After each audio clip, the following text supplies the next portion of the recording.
Good afternoon. Good afternoon. I'm just checking the streams are live. So just bear with me a moment whilst I just check that everything's working okay across all the social media channels.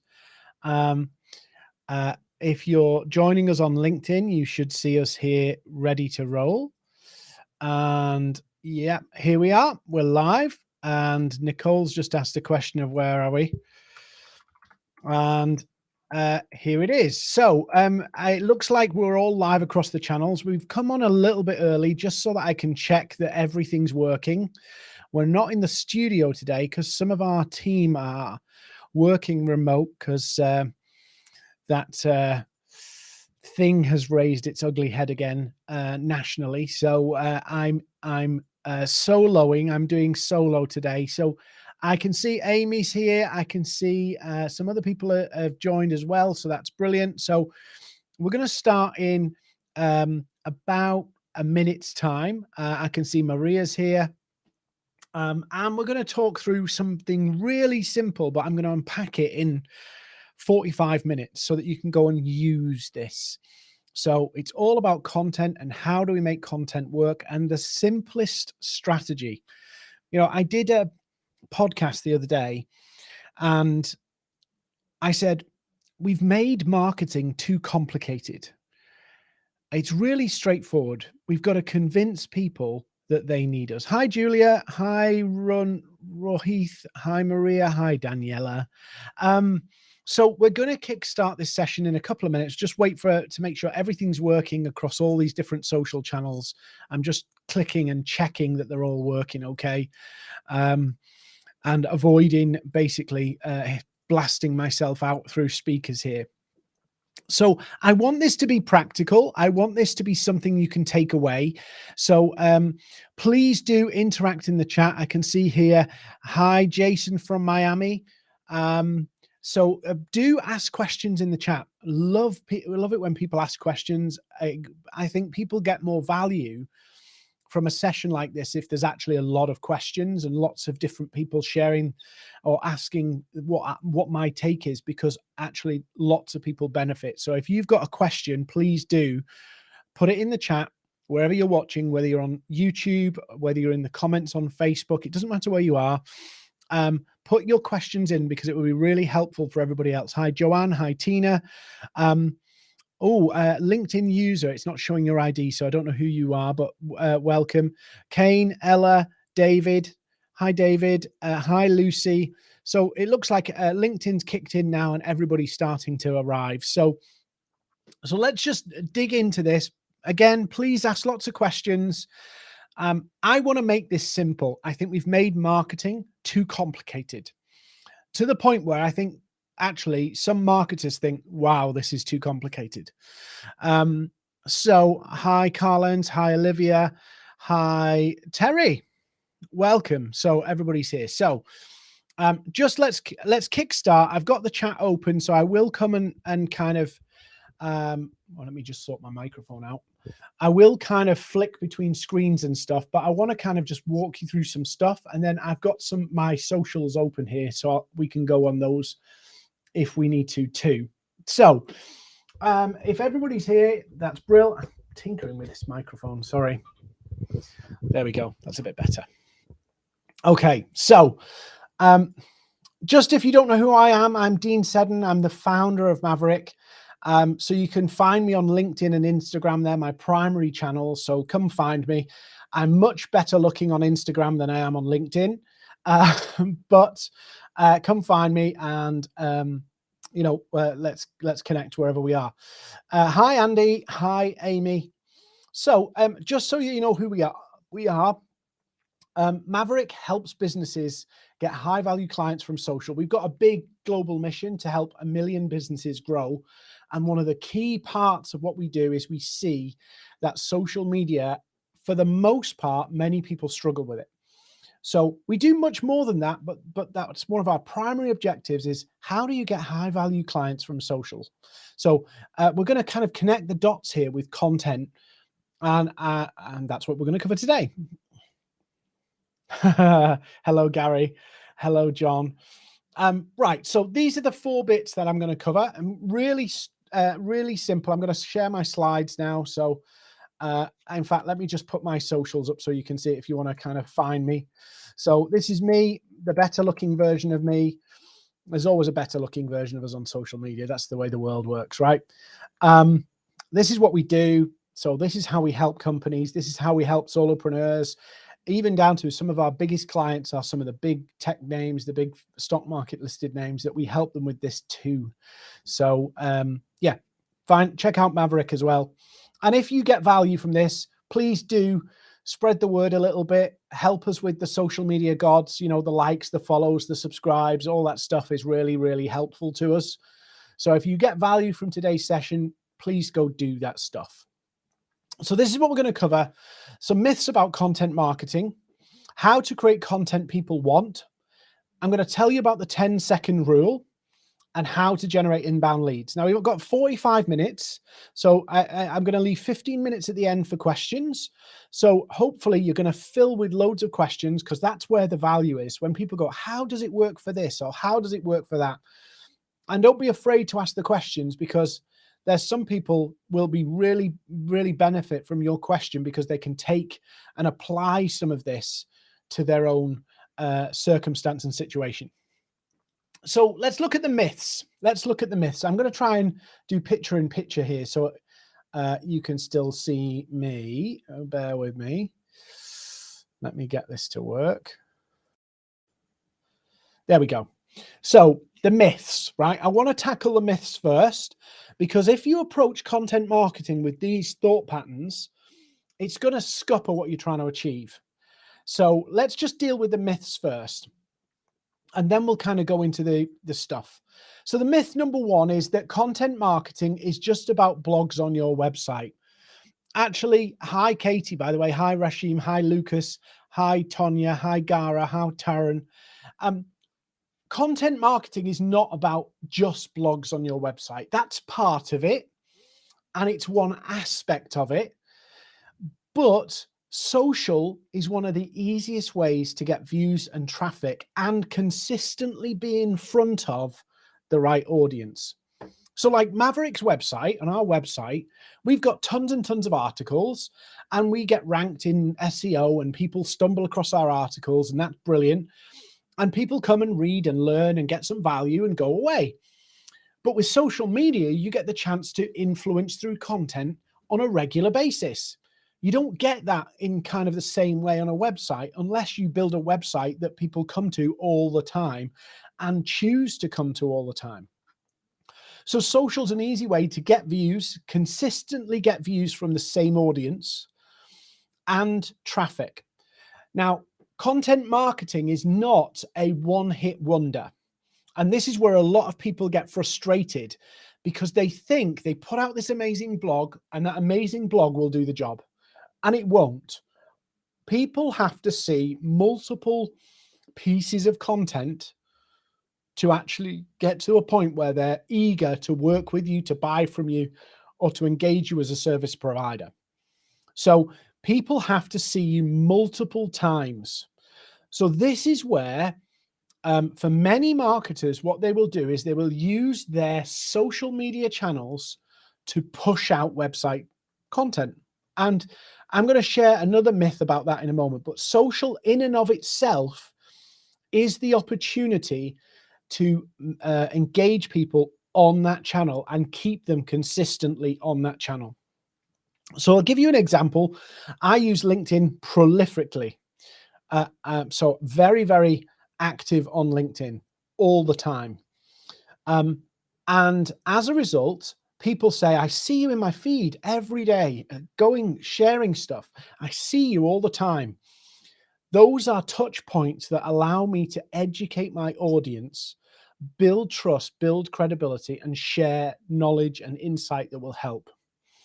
So it's not just about blogs on your website. That's a part of it, but it's not the whole thing.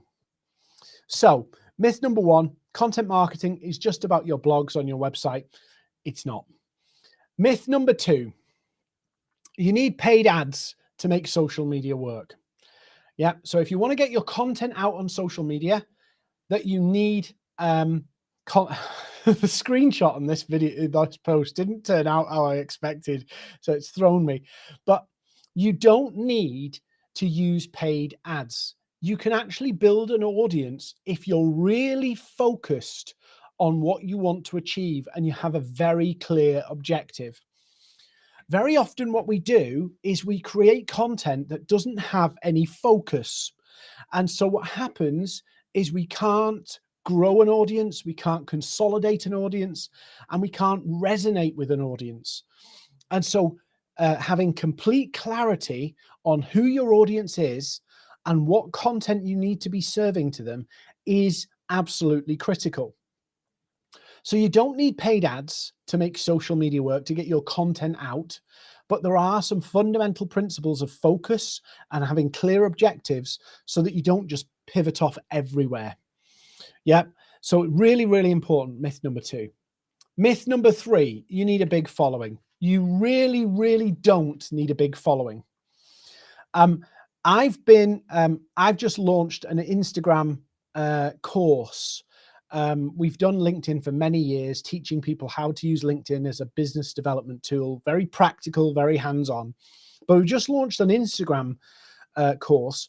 It's not about getting a big following, because what I've found is in the January 2022, so we're at the end of March today, January 2022, I relaunched my Instagram account, started from scratch. I'd built up a following that was unfocused and didn't really invest the time in Instagram, so it had gone very stale.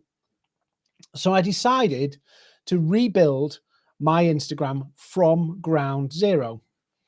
So the rule I set myself, because I was planning to teach people what I'd discovered, the rule I set myself was I could not do anything that a small business or solopreneur, freelancer could not do, so that I could teach other people, and it doesn't matter where they are, what budget they are, if they've got time, they can make it happen. So you don't need a big following, you just need the right followers. There is an element of credibility with the number of followers, you know, that perception dynamic, but actually you can overcome that with relationship. So you don't need a big following to get the content in front of the right audience and make it convert. So if that's where you've been thinking, big audience, big audience, big audience, that's probably a bad idea. Make something work. If it works with 200 followers, if it works with 100 followers, it will work with 1 million followers. But if you try to get to 1 million followers and make something work, you could be bitterly disappointed. So in just over 3 months, because I did do some prep work in December, just over 3 months, I've built up not a huge following, but I've had, I don't know, maybe I think we're up to about 150 leads and some sales from Instagram. So I'm going to be showing people in a course. I'll tell you a little bit about it later, in April. But you don't need a big following. Yep. Myth number 4, push everything to the website. Now, the reason I put this in, and you might think, have you put this in twice? I haven't put everything in twice. But one of the mistakes that people make is because they push everything to the website, what happens is they kill their social channels, because there's no community on the channel. There's nothing there for them to consume on the platform. They have to go to your website. And what happens is, whichever platform you're on, the algorithms, and we don't need to worry too much about the algorithm, but the algorithms generally will not favor if people leave the site generally, and they will not favor if people, because people don't come back and engage. So what happens is you push your messages out, and because you're pulling people to the website, some people come, but your visibility on social media takes a dip because you've done that. And I see every day companies and individuals doing this activity, using social media channels as a broadcast tool.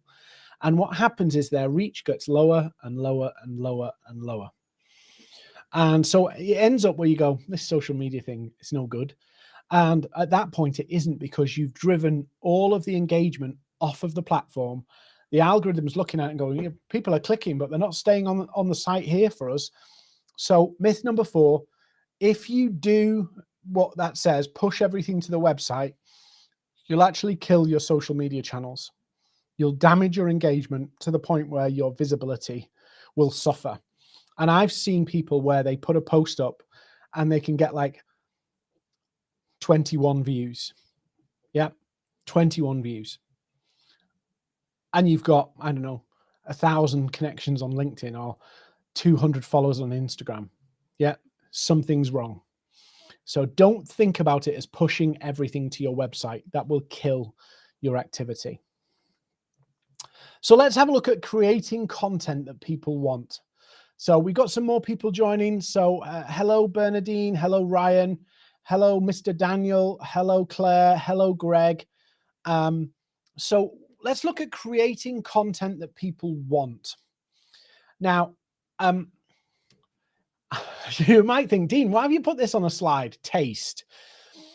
Most of your content on social media, and you need to think about how people approach social media. We pick up our phones at various points in the day and we're like this. Yeah, I'll just show you. We're like this.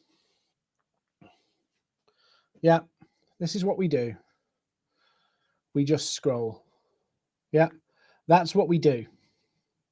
Yeah, you do it, I do it. It doesn't matter what channel we're on, whether it's LinkedIn, whether it's Facebook, whether it's TikTok, whether it's Instagram, we just do this, right? So when I say the word taste, what I mean is that most of our content is not going to be big, heavy duty pieces of content. It's going to be teasers, light bites. We're not going to put on a banquet on social media.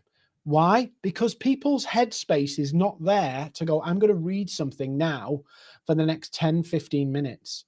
That's not where they are. So most of what the content that we're doing on LinkedIn or Instagram is teaser, bite-sized information that adds value quickly. Yeah. So brevity on social media becomes very important. In other words, landing a message and landing it concisely and as straightforward as possible, and in as easy to read a language as possible. Now, what do I mean by language? Sometimes we write like we're writing for a newspaper or a medical journal. Our language should be simple and straightforward. And I'm going to give you a little tip here of a website that will help you no end. So I'll pull it up here, and it's called hemingwayapp.com. Now, hemingwayapp.com is a simple way to test the readability or the ease of reading your content. And if it's on social media, you should aim for a grade 5. So you can see here on this page here, it's grade 6, but actually you should aim for a grade 5, and it will highlight where your text, your copy is too complex or too difficult to read for a social media content. So grade 5 is good for social media content. So it's worth getting that, having a look at it and using it. So taste is about how do I land useful, valuable content quickly. That's first part of taste. The second part of taste is how do I come up with ideas? Because naturally, one of the hardest bits is creating ongoing ideas for social media content for your target audience.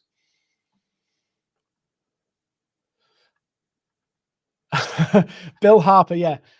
That's the name of the website. Don't shoot the messenger. I'm just telling you what it's called. So, right. So what is taste? So let's say for an example, I was going to teach you about SEO. Yeah. So I'm going to teach you about SEO. No, I'm going to teach you about how to build a profitable profile on Instagram. So, okay, I'm going to break my content down into 5 components. I'm going to teach you something about building a profitable profile on Instagram. I'm then going to give you in another post some actionable advice, some tips you can do and implement on building a profitable profile on Instagram. Then I'm going to help people understand how I help people build profitable profiles on Instagram. So the same topic can be used with multiple different dimensions. Teaching. So I could teach, why do people struggle to grow their following or get clients or leads or engagement from their target audience on Instagram? So I could do a teaching post on that. Then I could do 3 ways you can get more of your target audience following you on Instagram. Then I could do how I help people. So I have a program that helps people called the Accelerator that helps people use social media to get more clients, build their pipeline, and make more money. So I could teach people about, I could show people how I solve the challenges of getting clients on social media. Then another post I could do is actually telling you, not a case study in the formal sense, but actually telling the story of somebody who's been on one of our courses or one of our programs and how their world has changed from being through our programs. What's happened in their business, what's the results that's happened, but tell it in a story form. And then the E stands for experience, telling people about things from your perspective and putting a bit of your personality into a post, making you more human. So this is just a real simple format to take one topic. So I could break it down as SEO, and then I could go blogs for SEO. Okay, I'm going to teach something about blogs for SEO. I'm going to give people some actionable advice about blogs for SEO. I'm going to show people how I can help them with their blogs for SEO. I'm going to give some examples of how we've helped people, like case study style, but a little bit less formal, more story based. And then tell people about why I got into helping people with blogs and SEO. Real simple. Yeah. We got some questions already, I think. Bill and Amy are having a conversation about Hemingway.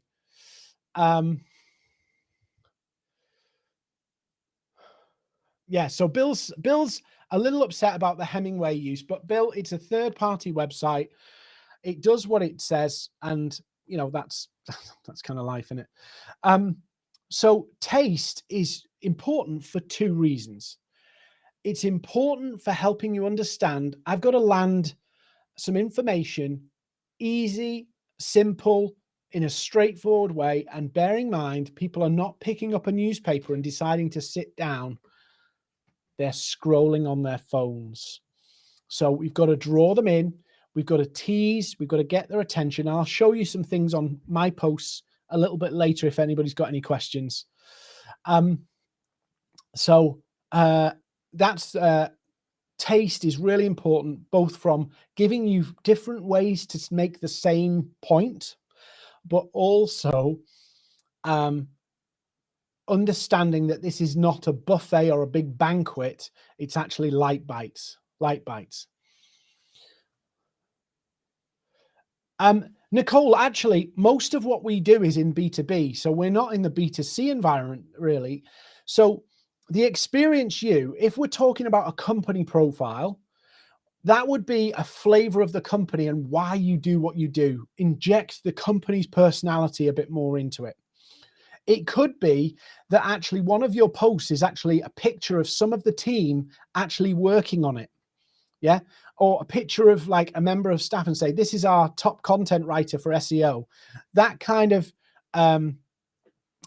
example. Greg, will come to your question about call to actions in a moment. But the first objective of content, and if you think about this in a macro and a micro way, each piece of content has to have some components. I'll share about the components in a minute, but every piece of content has to have some components. But actually, overall, your content has to have the same components at a macro level. So overall, your content has to do kind of 3 jobs, and each content piece has to have these 3 elements in it too. So we'll look at that in a moment. So next slide, 10-second rule, right? So we're getting a bit more tactical now. So the 10-second rule is just a very simple principle, right? To sense check what you're doing. Does the content that you're producing tie up, connect to something that you're selling? So for an example, if I'm doing SEO, I teach people how to get clients on social, right? That's what I do. I help people grow their business through digital channels. That's what I do. So I'm not going to write a blog or write a piece of content about, I don't know, about direct mail, posting mail, because that's not what I do.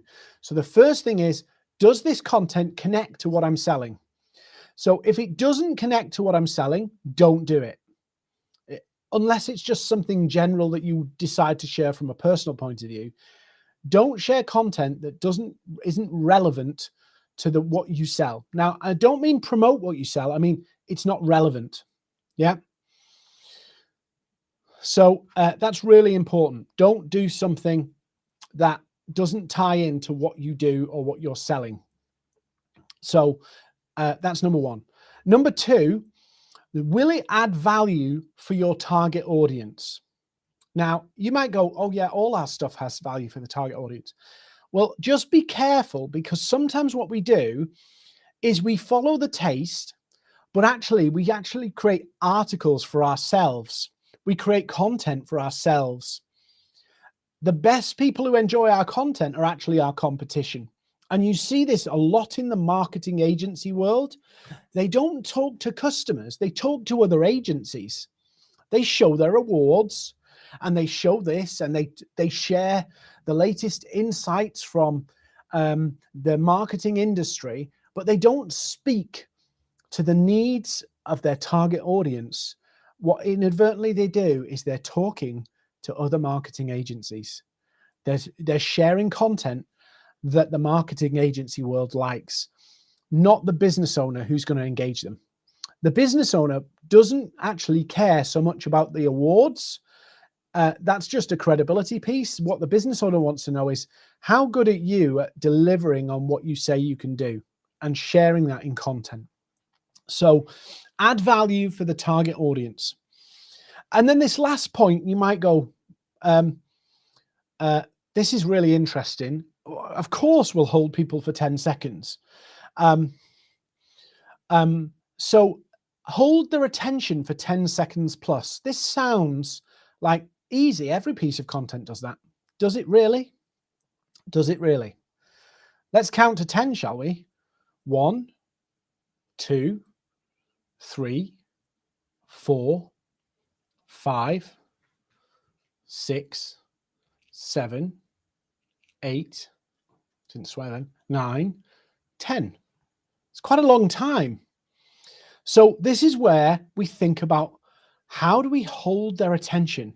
How do we get their attention? And how do we hold it? Simple things. Bright visuals get people's attention. Straight, clear value. Make the value obvious when they see the post in the feed. When they see it in their feed and they're scrolling on Facebook or Instagram or wherever, make it really clear quickly what the value of paying attention is. What's it worth to them? So you have, classically, you have the tease, the attention grabbing bit. What's this all about? The visuals, getting people to focus for a few seconds. Then you've got to draw them in. So you've got the attention grabbing element, drawing people in, then the value itself, and then the call to action, which we're going to come to next. So make a note there. You've got the attention grabbing element, the drawing in or the tease to get them to pay attention for a bit longer, the substance of your content, and the call to action. Yeah. Greg, if you suck at headlines, I've actually got a worksheet that will help you construct headlines. I'll give it to you for free. So what I'll do is I'll just put our email address on screen. And then if you want that, you can just drop us an email and get it. So it's there on the right-hand side. Drop us an email. I'll send you a headlines spreadsheet. It's got like about 60 different types of headline you can write with, kind of fill in the blanks. You'd make your own, but it gives you some ideas with the fill in the blank stuff. So if you want the headlines template, just drop us a line and we'll send it to you. That's for anybody, not just Greg, by the way. Anybody who wants it can have it. So remember, make a note. You've got the attention grabbing element, visuals, and making really clear what's the value in this. Then you've got the T's to draw them in. Then you've got the value itself. And then you've got the call to action if you're going to put one on. And a simple one could be follow for more. Yeah. A lot of people get tied up about this. Should I ask people to follow? You should. Maybe not every post, but you should, because it's been proven that if you ask, you get. You see it on TikTok, you see it on YouTube, people actually saying, follow, hit the subscribe, like, all of that stuff. A percentage of people will actually do it. Not everybody, but that's how you build your following. That's how you build it, by saying, guys, if you've had value from this session, come follow me, come find me on Instagram, come find me on LinkedIn. And some of you will, some of you won't. That's cool. But you've got to lead with a call to action, at least sometimes, and say follow or subscribe. Or simply, if you want more engagement, ask people for their opinion. What do you think? Now, some platforms you can train your audience to engage by using polls. So Instagram and stories is good. TikTok, you can do this. LinkedIn, you can do this. Facebook, you can do this. Twitter, you can do it. Getting people to engage and training people to engage by regularly putting content that encourages people to share or give their opinion. The other thing, well, I'm just going to go into something else, but I won't. But that's a call to action too. Asking people to engage is a call to action. So let me just flick to something else. I think we've got some more questions here. Guys, please don't put your email in the chat, because once this broadcast finishes, we can't get it. Send your email to hi@maverick.io. Hi@maverick.io. So I'll put it, basically email us. You email us and we'll send it to you. So don't put your email in the chat because it'll disappear. Hi@maverick.io, and we'll send you the headlines spreadsheet for you. So remember that attention grabbing, draw people in, make them curious, get them invested in the piece of content, give the value, call to action. Real simple. And if you think about it on a macro level, you have content that gets your attention. You have content that draws in a crowd. Yeah, that gets them emotionally invested in you and your brand and your message. You've got content that really delivers value, so it proves your worth. And you've got content that converts. Yeah. So the same that you'd apply in one post actually becomes groups of posts, or a macro category that helps you understand these posts are for this, these posts are for this, these posts are this, these posts are this. Come back to taste again. So now we're looking at the inbound leads element, which is the call to actions. So what I want to talk to you about here is what we call intent thresholds. So very often people will put out, oh, DM us if you want this, or click through to get this. And lead magnets, webinars, events, live videos, any kind of call to action value, as we say, CTAV, call to action value. In other words, people are saying, I want that. You need to use these to actually generate leads, where people will sign up for something, buy something. You have to do these to get leads. We call them intent thresholds because what often happens is people will create a lead magnet, a document they can download, or a webinar they can attend, or something like that. But they don't connect up to the value you bring to them as a client. So what happens is you get people signing up to download something that won't convert. And they won't convert because they don't have any need for your service or what you're selling. So when we talk about an intent threshold, what we're saying is an intent threshold is an event that happens through your content whereby a potential from your target audience raises their hand and signals to you, I need what you've got, which ties back to the 10-second rule that your content has to be relevant to what you're selling. So if you're selling something or promoting something, you should be speaking to the audience who needs what you've got. So an intent threshold could be a PDF, it could be a video, it could be a message, it could be anything. But the idea is you create a very clear call to action. If you want this, do this. And if you want that, there has to be some kind of intent from the person to say, I need you. So for an example, if I produced a document and shared it, this one, for an example, is a PDF that I've shared on LinkedIn and I've shared it on Instagram. And it's basically saying, you don't necessarily need a website to actually sell. You can sell with one PDF. And again, if anybody wants it, I'll send you a copy. So if you want a copy of this to have a look at and dissect, just drop us an email, hi@maverick.io, and we'll send it to you. So I've wrote a PDF to say, if you create one good PDF, that could do everything for you. And I've put it together in a PDF, and people ask me for it, and it gives them an understanding of why this PDF could be all they need in terms of social media and content to get leads. So I share that with them, and I follow those people up and say, hey, how are you getting on with that PDF? Are you going to use it? And I'll arrange calls and say, come on an accelerator, we'll help you write them, because one of the challenging things is not putting a PDF together and writing, it's knowing what to write that will get your audience to pay attention and will get them to say, I need you, I need your help. And how do I appeal to those people? So an intent threshold is real simple. It's developing a piece of content, whether it be video, webinar, lead magnet, it can be anything, PDF. And when people ask for it, it tells you they need me. Yeah. Now, if I do, if I offered a marketing plan template and I said, hey, I'll give you my marketing plan template, and people download it, it doesn't tell me they need my help, because lots of people can do it. Lots of people can want a marketing plan template, but what I'm looking for is the need.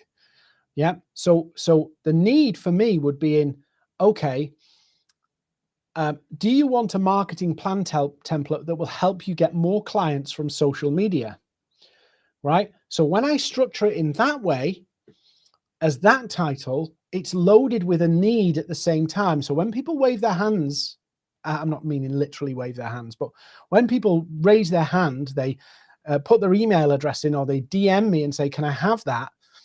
I know that's what they want to achieve. So when I can follow up to them and go back to them and say, hey, you want to get more clients, you want a marketing plan that will help you get more clients from social media.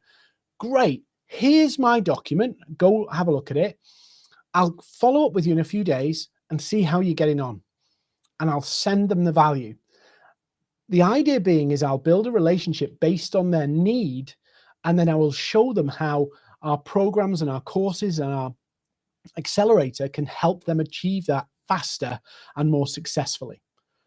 So an intent threshold is not just a call to action. It's a very focused call to action. Very focused call to action. Let me just see. Amy has said, once you've got a great piece of downloadable content like this, how do you keep it in the public eye and keep it out there? Amy, the great thing about, the frustrating thing and the great thing about social media, they're actually the same thing. Put it out there on a regular basis. Consistently put it out. Some of your audience will look at it and go, I'm not sure. And then they'll come back again in a couple of weeks' time and they'll go, oh, go on then. I've seen it around a few times. Like I said at the beginning, sometimes your target audience will have to see you and see things multiple times before they take the leap. And so putting it out on a regular basis, even once a week, can be really powerful. I know somebody who uses one intent threshold every single week and does more than 20 million pounds in business with one intent threshold that's just repeated. Now, of course, you can automate some of that going forward, and you could scale it with ads, but I'm getting 100 to 150 downloads of a PDF like this every single week. Yeah. I'm generating from content on LinkedIn and Instagram more than 200 leads every week. Why? Because I've prolifically doing it. My Instagram is not quite as successful as my LinkedIn yet, but actually my Instagram is keeping up in terms of the quality of the leads coming through.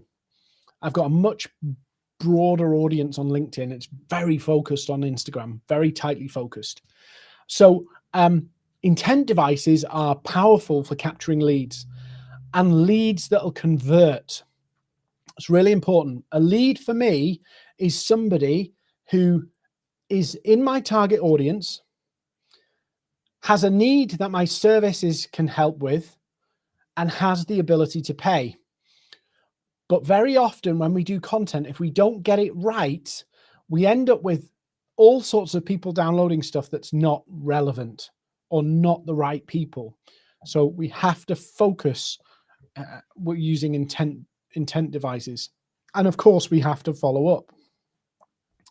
So I think what I was going to do was I was going to take some questions. This is the course that we're running, by the way, in April. So if you want some details on that, anybody got any questions?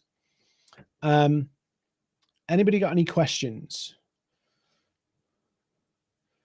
Anybody got any questions? So Amy was saying earlier about how do you keep it in people's minds? And I said about scaling it with ads.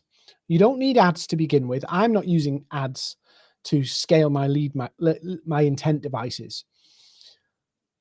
But once you've got it working organically, you will have a tried and tested approach. And so once you've got your tried and tested approach, you could scale it with ads. You could, but you will take a hit in the quality of the leads because suddenly it's broadening out and suddenly you're pushing it in front of people. So you're more likely to get the wrong people. Kane Hall, what particular kind of posts are most effective at grabbing different age demographics, specifically middle age? So Kane, there's a couple of different ways to approach that. The first thing is you're asking the question on LinkedIn. So LinkedIn generally is an older audience. LinkedIn is generally the audience has a higher disposable income too than other channels, just because of its makeup. It's predominantly working professionals. So LinkedIn is obviously a no-brainer, but Kane, the principles still apply in the sense of who is in your follower base. So speaking to your follower base or speaking to the audience you want. So when we do taste, we said taste earlier. Yeah. All of your examples and your framework of how you construct this. So if you use any analogies or anything like that, you should be using references that people get. I've got some clients and they use analogies that from the 80s and from the 70s and the 90s. And to a 20-something, their content looks out of date, but actually it's appealing to the audience that they're looking for. The advantage you've got as well on LinkedIn, Kane, is you can actually grow your audience with the right people.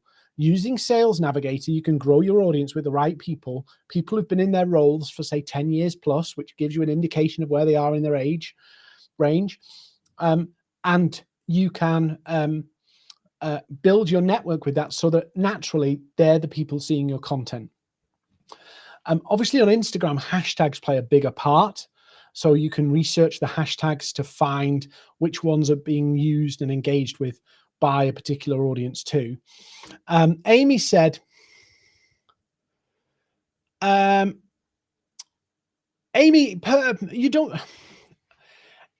it's easier to leverage personal profiles than corporate ones because it's faceless.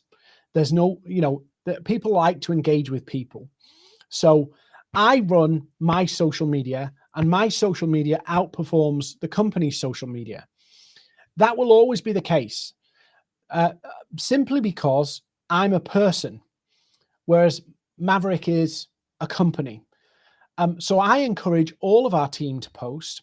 I encourage all of our team to put themselves out there, because them doing their thing, yes, it might get them some attention from other companies and they might get job offers and all that kind of stuff, but actually it helps me too. So it helps them in their career, but it helps me too. So I encourage our employees, where they want to build their personal brand. Why would we not? There's always a risk. There's always a risk with that, but that's what I would do. I've done this with one salesperson. One salesperson can be your content marketer. So Amy, if your marketing role, then you would lead the charge and maybe even get it to the salesperson, and the salesperson post it. We've got another question here. Quick way to gain followers. Oh, right. So, right. So on Instagram, we go through this in the course that we're running in April, but there's lots of quick ways to grow followers, but not very good ones. Yeah. So what will happen is you'll get the numbers, but it won't necessarily work very well. The easiest way to grow followers is to niche down on your hashtags, really narrow down on your hashtags and consistently nail particular hashtags. And what happens is you get more traction. A lot of people choose the wrong hashtags, and they choose too big hashtags, and so they can't cut through the noise. So Giordano, I think that's Italian, is it? Sorry if I've mispronounced your name there. The niching down on hashtags, narrowing down on the hashtags and smaller ones is more impactful. Chelsea, how often should you post content to keep it effective? Good question. So each platform's slightly different, but I would encourage you to be prolific. I've told people for years now to post at least once a day on LinkedIn, and it works. But actually what I've found recently is actually posting more on LinkedIn works too. So now I post 2 or 3 times per day, and I'm not seeing any negative impact from doing it. And I'm building a bigger audience faster. My following's growing faster. So that's the first thing. Giordano, I'd also say, if you're adding lots of value content, front end, tons of value, lots of actionable stuff. Actionable stuff gets followers. Actionable stuff gets connections. So more actionable, lead with actionable stuff. We love how-tos. We love them. Human beings seem to obsess about how-tos. So more how-tos will get you more attention and more followers. But obviously, over time, you'll want to balance that out, because you want to show people how you can help them and mix it up a bit more. Greg, yes, smaller hashtags, the smaller ones actually work better. Can one get in any kind of trouble if a small company with posts on personal and company accounts at the same time, same content? I wouldn't do it, Christos. I wouldn't do it at the same time. I would vary it. So maybe you do it on the personal page first, and then a day or so later, or 2 days later, you're kind of playing catch up. So one's 2 days ahead of the other. That would be perfectly fine. Oh, thank you. I'm glad I got it right. What call to actions keep your followers on your page, and how do you get them to visit another platform? So Tina, one of the things you can do, I haven't done this quite aggressively yet, because I've got a big following on LinkedIn, but on Instagram, it's not the same people. So what I'm doing is I'm putting content out on LinkedIn and giving links back to Instagram. But my primary goal with Instagram is to catch people I haven't got on LinkedIn. So I'm trying to get another audience. So on LinkedIn, I have very similar content, but I'm actually speaking to a slightly different audience. And then on Instagram, I'm speaking to a different audience again. So simple things. One of the things I do with our email lists, as people sign up for our lead magnets, if they don't convert immediately, we'll give them value through email. And every so often I'll say, hey, we've just done something on Instagram, or we've just done something on LinkedIn, and I'll share the link so they can come and see the content on LinkedIn. On this webinar, the first thing I said was, if you want to come find me on Instagram or LinkedIn, come find me. Yeah. I take time as well. It's quite difficult on LinkedIn, but on Instagram, everybody who messages me, I reply to every single person. Now that is a lot of work, but what I'm doing is I'm building people who appreciate me taking the time to respond to them. So I do that on Instagram. I literally reply to every single person. And I found actually replying with voice messages much more helpful there, because it means I can do it more quickly. Should we change niche if the content isn't working? It's not necessarily about the niche, it's about the need. So Meet has said there, should I change niche? It's not about the niche, it's about the need. Sometimes what we do is we speak to, if we think about our market, our target audience, at any given time, there will be a percentage of our target audience who are not in any need. There'll be a percentage of our target audience who are aware of the need, and there'll be a percentage of people who are hurting because they're in need. Our job is to speak to the whole audience, but actually convert the people in need. You can't sell something to somebody who doesn't have a need or doesn't realize a need. So part of our content is to open their eyes to the opportunities and needs they might have, the pain points they don't realize they've got. And the other part of our content is to speak to those people who feel the need and show them how we can fix it, how we can help them achieve it. Christos, a lot of people can schedule. Yeah, scheduling posts, I understand why people do it. I don't.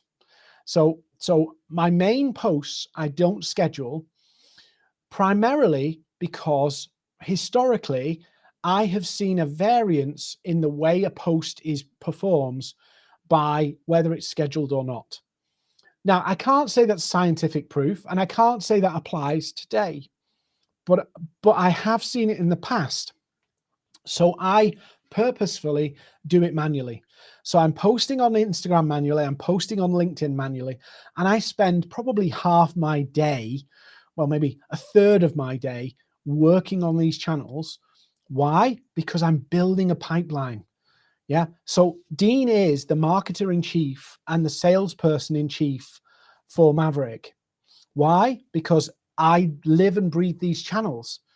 I can't teach somebody how to do it if I don't do it myself.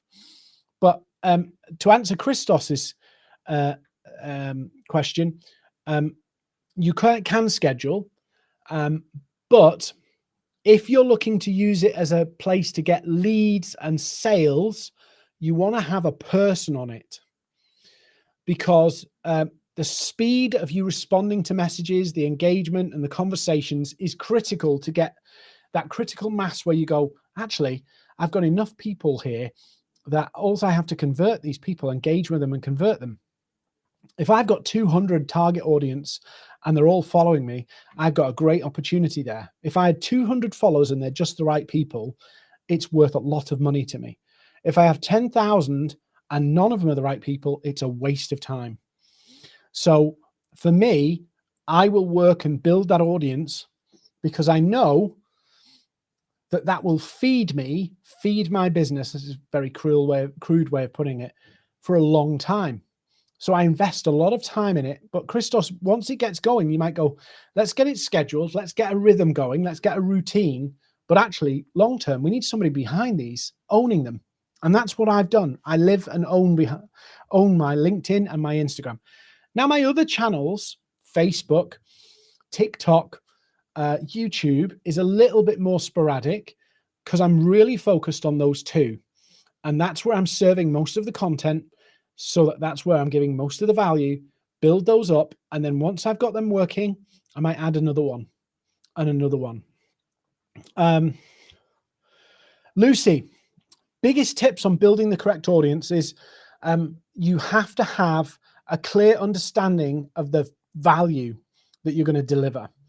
So let's say, for an example, right? And I'll just give you an example quickly, right? So you'll see on screen the course we're running in April. So the value proposition for this is that if I'm going to share content, I'm going to be talking to an audience about how they've failed to get results from Instagram. They've built a following, but not getting any leads. They're sharing content, but getting nobody saying they help them. They've not made any sales from Instagram. So I will be producing content in April that will agitate the need for this course. In other words, if you want to get clients from Instagram, right now, my customers have to be dissatisfied with what's happening with Instagram, or they want to get somewhere quicker. So that's why I will reverse engineer from the benefits of coming on my course back to the needs. And I will talk about the needs or the pain points that people might be having because Instagram isn't working the way they want.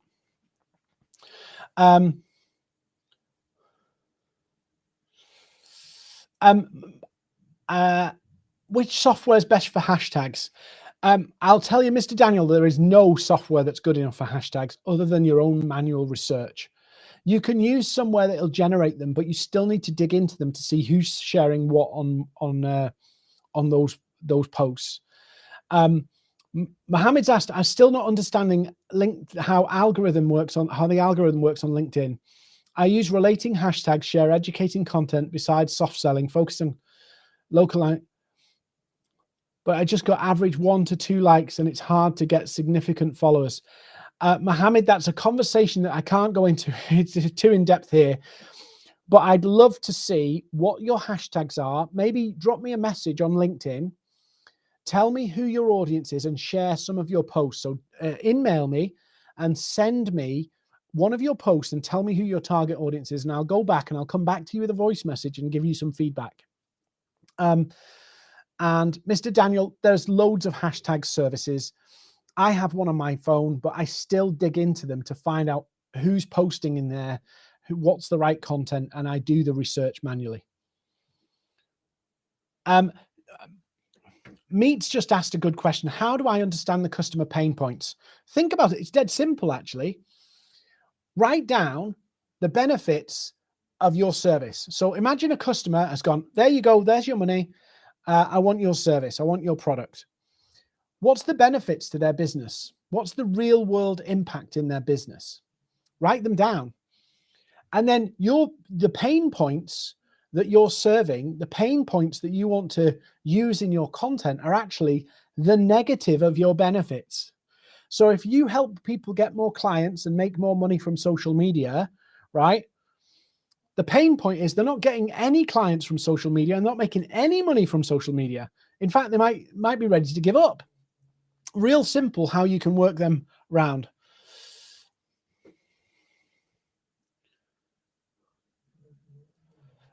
Amy, yes, they can. If you're the marketer, effectively, there's 2 elements. So you've got the social selling, and I kind of categorize that as you've got the content piece of social selling and you've got the outreach piece of social selling. And actually, using them together works really well. So you don't necessarily need to be a salesperson. So Amy, you could do this. You could implement this for your company as an individual. You just might not want to do the outreach piece. You might just want to do the inbound piece. So you might be focused on getting people to message in, and then you just hand the leads and get them to download stuff and somebody else follows up. So yes, Amy, you can do that.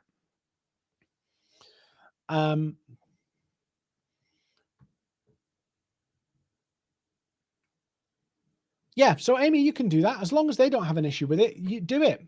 Absolutely do it. Any other questions before I wrap up? Obviously, I'd love you to come on our social selling course in April. We'll, if you want some details, again, email us. I think Terry's put a link in the chat there. So if you want some details to join it, it's actually 79 quid. So it's pretty cheap. and we'll walk you through everything that I've done to get my leads from Instagram and my clients from Instagram, the whole process. So I'd love to see you on it. It's all live. It's like a group call, so we do it all together. But if you've got questions about today's session, come find me on Instagram, come find me on LinkedIn and say, hey, I'd love some advice. More than happy to help out. More than happy. Why am I more than happy? You're probably going to follow me. You're probably going to engage with my content if I help you. You're probably going to recommend me to other people. So I'm practicing what I'm preaching. So if you need help, drop me a line. If the Instagram course isn't for you, no big deal. But I'm still happy to help. Any other questions? Any other questions? Going once? Going twice? I feel like an auction here. Look, guys, thank you so much for joining. Hope I've given some value here. Please do the likes, the comments, the subscribes, the shares. If you're feeling really generous, write a post and tell people how wonderful this has been, hopefully. But I'll see you on the next session. We've got another session next week, same time, same place. Sign up there. And again, if you want that headline sheet with all the different headlines, drop us an email. So send us an email. Send an email to Maverick, hi@maverick.io, and we'll send that to you. And any details about the Instagram course, drop us a line too. All right. Thanks, everybody. And Amy, can you say that on LinkedIn for me? Say that on LinkedIn for me. I'd love you to say that on LinkedIn. Anyway, I got to run. Thanks for joining us. Sign up for our other events. Hopefully I'll see you next week for another session.